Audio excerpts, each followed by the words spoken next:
So let us start with us, humans. Hominids were the earliest human-like creatures.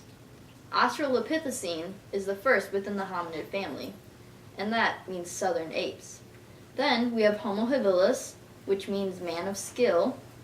And the next is Homo erectus, which means upright human being.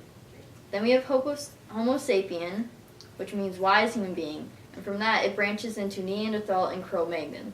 Cro-Magnon, also called Homo sapiens sapien, means wise human beings. Speaking of wise humans, in ancient Egypt, they had the Code of Hammurabi, which was cruel, but also fair.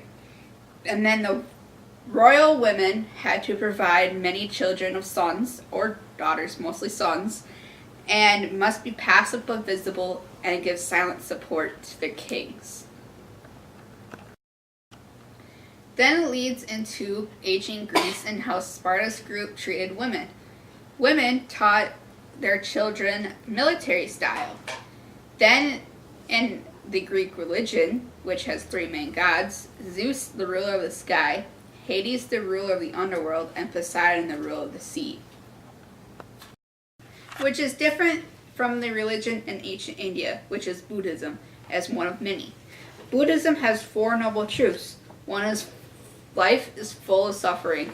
Suffering is caused by desire. And four, end desire, which is end suffering. And it all follow the middle path, which leads us to the caste systems, which is five major parts: priests, commoners, warriors, peasants, and untouchables, which is 3% of the population.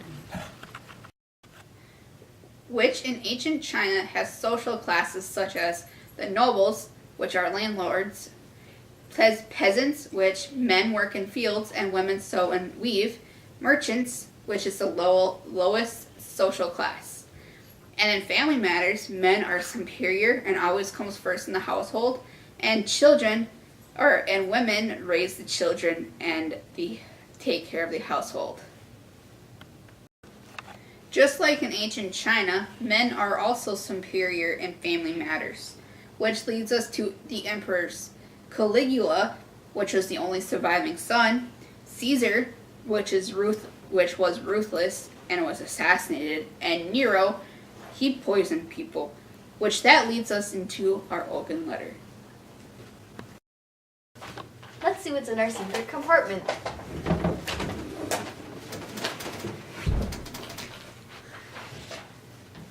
It's a club. I wonder why this was in there.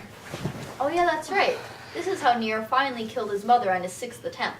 He hired an assassin to club her to death. On his first 3 attempts to try and kill her, he tried to poison her. On his 4th attempt, he rigged the ceiling above her bed to fall on her in her sleep, which it didn't. And on a 5th attempt, he sent her on a boat that was doomed to sink, but she knew how to swim. Islam is a monotheistic religion like Christianity and Judaism. The main difference between Islam and Christianity is that Jesus was never crucified within the Islam religion. When most people think of a Muslim, they imagine a man wearing a turban going "Ah!" or a terrorist. But that isn't always true. We have the extremists to thank for that stereotype. Which brings us to another stereotype.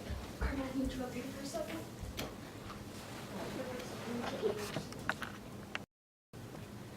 What do you think of when I say an Eskimo home? You're probably thinking of this, an igloo. That home is only temporary.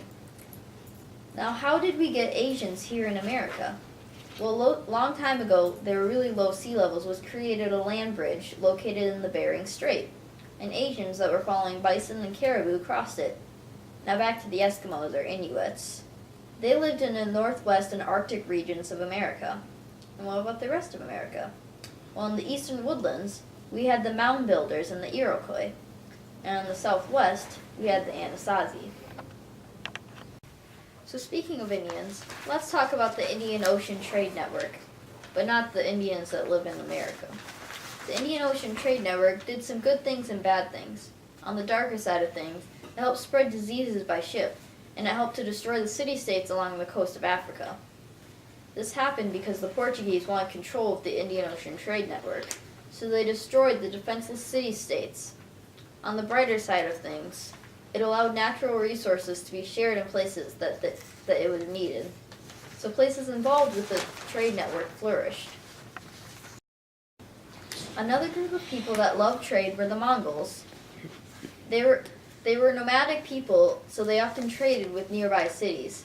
A very famous leader of theirs was Genghis Khan. He conquered a lot of land during his rule. He was so successful because of the Mongols' adaptability, archery skills, and speed. Genghis Khan had no problem taking over civilizations, but he had some problems keeping them under his control, which is part of the Mongols' downfall. The Mongols would often just blend in with the other cultures because of their adaptability. They were very open to other religions and didn't shove their religion down others' throats.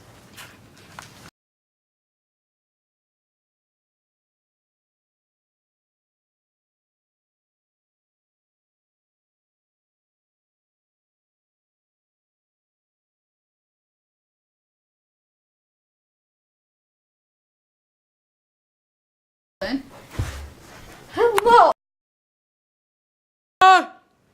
I just felt like doing that. Did you should connect it to them, like the Mongols to the early, or no? I could connect.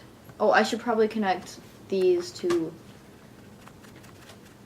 Should ask if it was supposed to be ordered. I don't think it is. Like, I don't think it matters. The video just has to include all the topics there, is what she said. What are you doing? Alden, please don't mess with it. Alden. Alden, are you loosening it before you turn it or anything? No, I'm not turning Alden, you it. need to loosen it before you, like, turn it around. Oh, like, no, Stop. Alden, stop. You're not loosening. There's a little knob No. there that you have to. Oh, there's a knob. There's not. Oh, just stop. Stop. Okay. Just don't touch anything. Okay, This stop. is what you need to loosen to Okay, turn it left let and me right. just This is what fix you it. have to loosen to turn it up and down. But don't turn well- that. No. I had to fix it. There, that's perfect.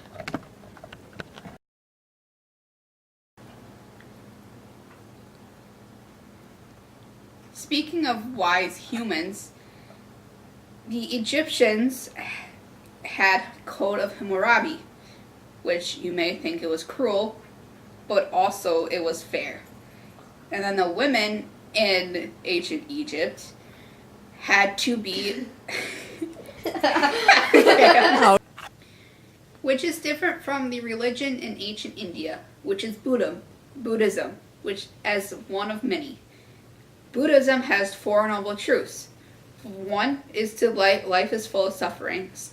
2, suffering is caused by desire. 3, end suffering and desire. And 4, end it all and follow the middle path.